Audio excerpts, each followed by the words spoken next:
Hello and welcome to Growing in Business interview series.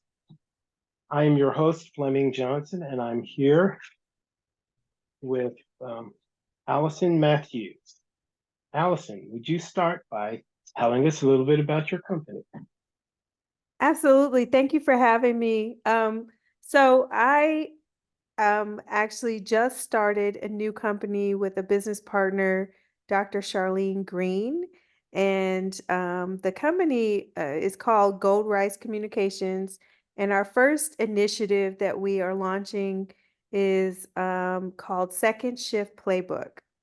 So, Second Shift Playbook is a membership platform for professional women to help provide resources, workshops, and discounted services for women to achieve better work-life balance.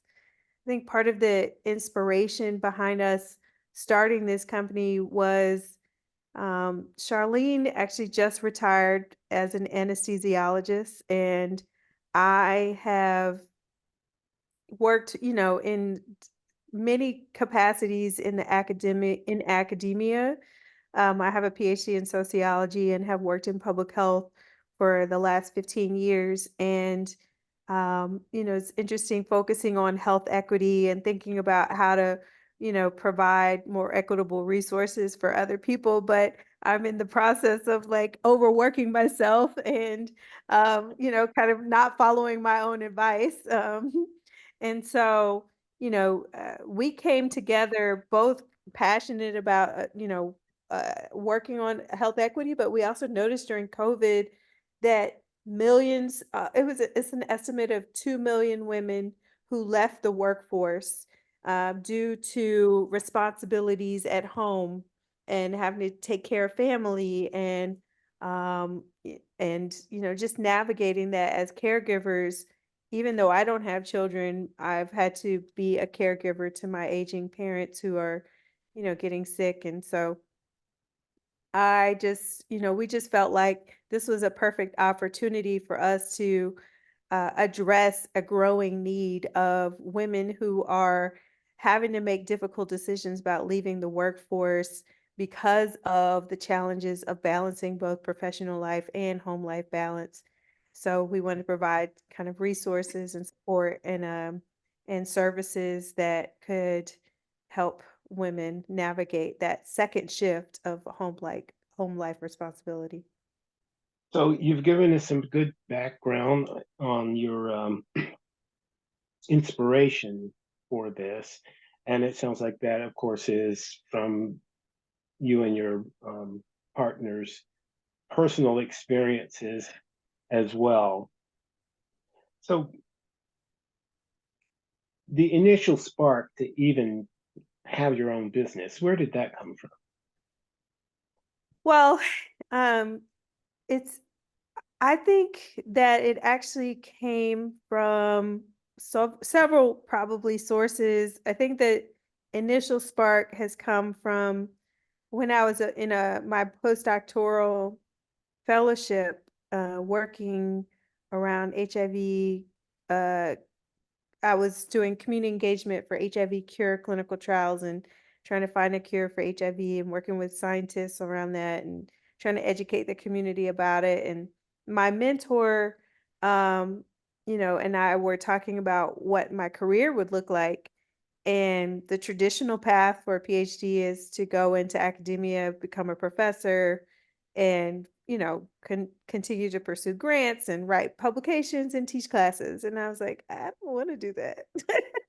um, you know, I liked in my postdoctoral work, it was very much being out in the community, working with businesses, getting community-based ideas to like create new apps and new tech solutions to address mistrust around clinical trials. And I was like, oh wow, I really like this kind of more dynamic um, approach to the work.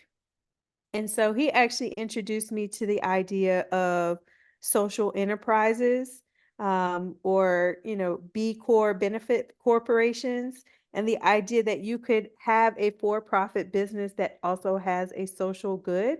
Some examples are Ben and Jerry's and Patagonia and Burt's Bees.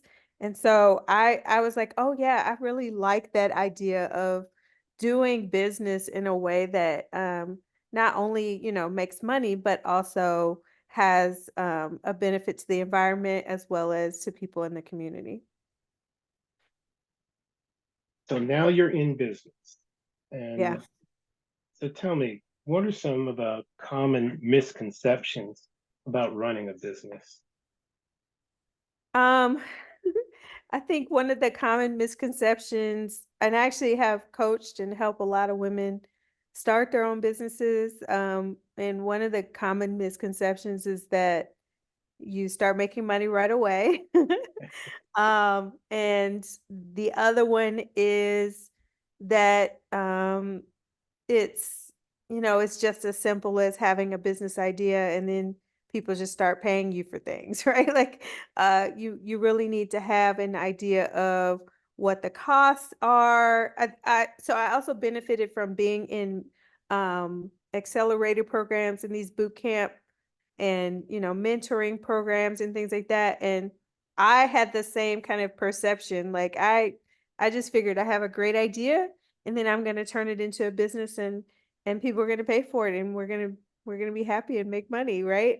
But I learned a lot of terminology that I didn't know before, like what's your burn rate, what's your runway, like how are you going to, what's your business model, how are you going to make money, and things like that. And so I learned very quickly that it does require some thought and structure and um uh I think a lot of um making mistakes and learning from them and then growing from them, and it's okay to make those mistakes and to grow as you grow in your business.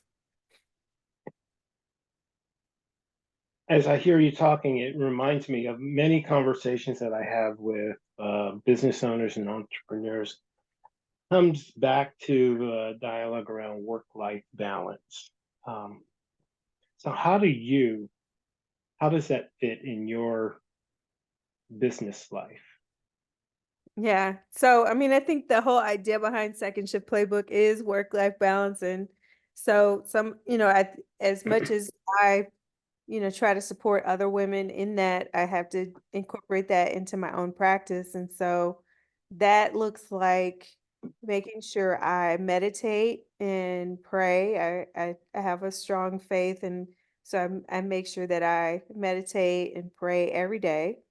That incorporates that kind of deep breathing and taking breaks and slowing down, being very intentional about creating a calming space for where I work. And I've noticed if I'm not in a space that I think is conducive to creativity, then it's very difficult for me to get work done. Even though I'm a very productive person, I think it does matter what environment I'm in. I need to be warm. I need it to be sunny and like have a lot of natural light and have plants and just have a good comfortable space. I also try to make sure that I do yoga and stretch and exercise and eat healthy food and cut it off at a certain time, right? Like there's of course there are days when I work long hours, um but for the most part I try to work within the confines of a 8 to 5 p.m. and not work on the weekends if I can manage it. And then, I've used a lot of tools to help me manage that as well. So, like one tool that I use is a calendar schedule app, Calendly.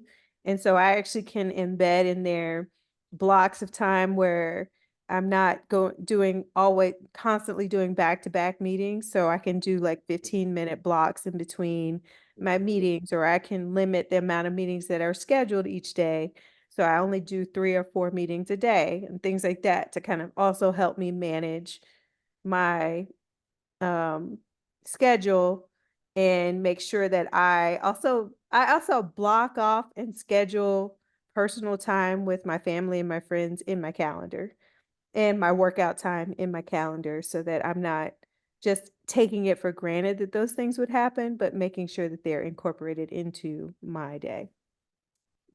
Very good. I'm sure you've noticed that, as you develop a business plan and you start working it, that some of the assumptions and the dynamics that you anticipated, it's really a moving target, and you get out there and you start, and you have to adjust and with the landscape. So tell me, how do you stay adaptable and open to the fluidity of change? Um, One of the really interesting things and exciting things about starting a business in 2024 is the role that AI plays in that.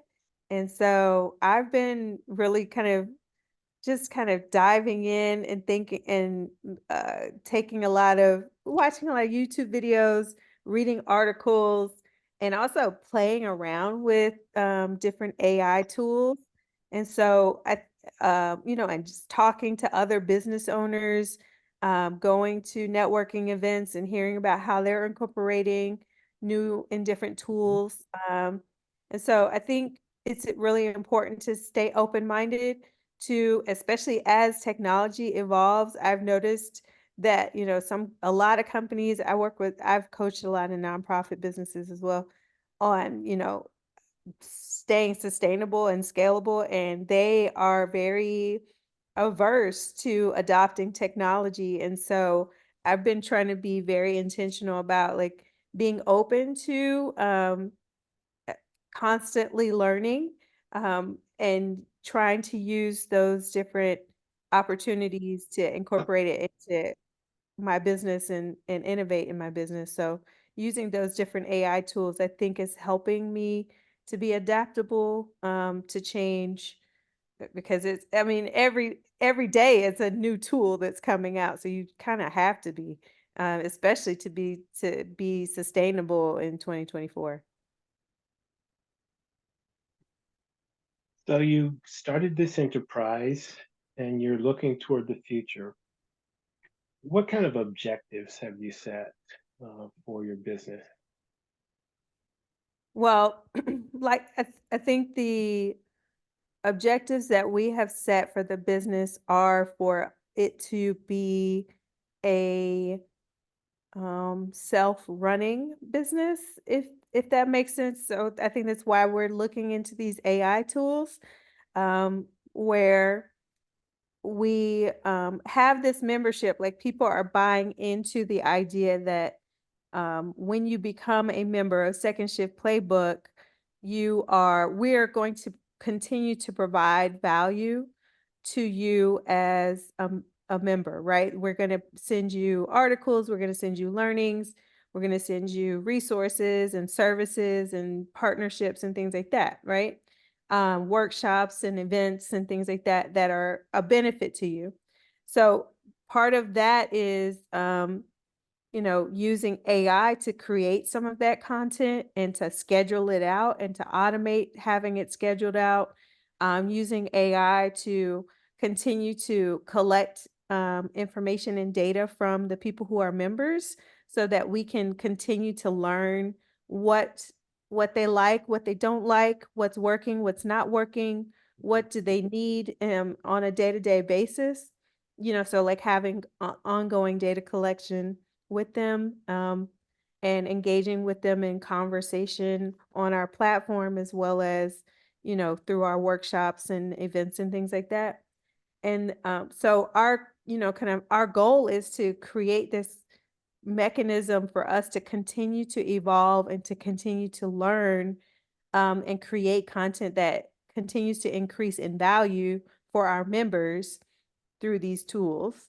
I think our goal also is that with that automation, um, we want to see kind of a regular influx of revenue So, with the tools that we create or with the workshops and things like that, that those are revenue generating mechanisms for us in our membership. So, those I think are the two big and basic goals that we have for this first year.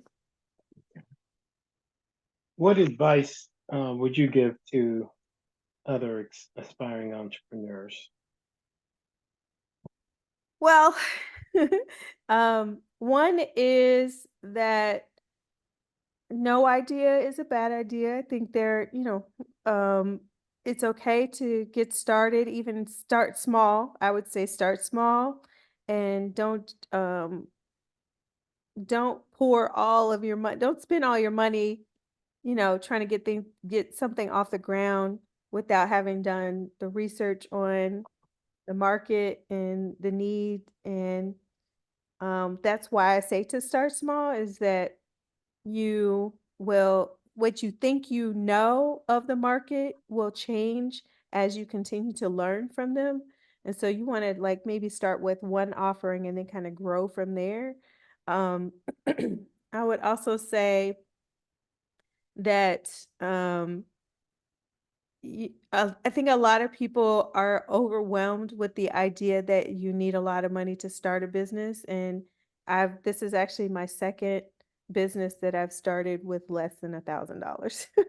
And so you just, you start with the website. I think it's more about the planning process and making sure that you do that kind of upfront research and um, kind of be very intentional about creating a business plan for yourself than it is about going to spend a bunch of money or getting a bunch of investment and capital to get a business off the ground. I, and there's nothing wrong with that if that is what you have, but I just don't have that, right? So, I'm like, I don't have capital like that. So how do I start a business and make it profitable and successful? I start small and then I grow from there. So those would be the two things that I would say is to not be afraid to get started, do your research, and also start small and grow. Very good.